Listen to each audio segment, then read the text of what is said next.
যেদিন ভোট সেদিন উঠে তাহাজ্জুদের নামাজ পড়তে হবে। পারবেন তাহাজ্জুদের নামাজ পড়তে?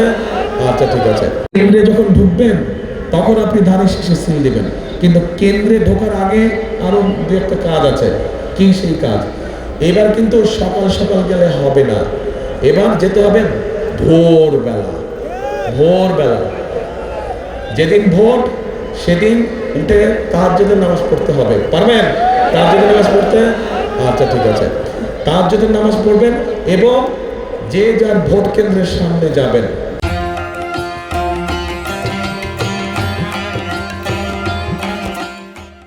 ভোট কেন্দ্রের সামনে গিয়ে ওইখানে ফজরের জামাত পড়তে হবে, সবাই মিলে ফজরের জামাত করবেন।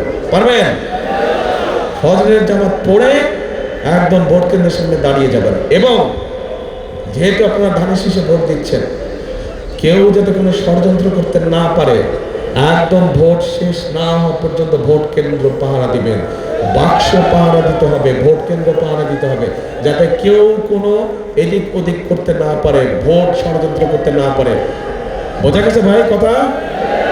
একমত কে কে এটার সাথে? কে কে একমত? আলহামদুলিল্লাহ।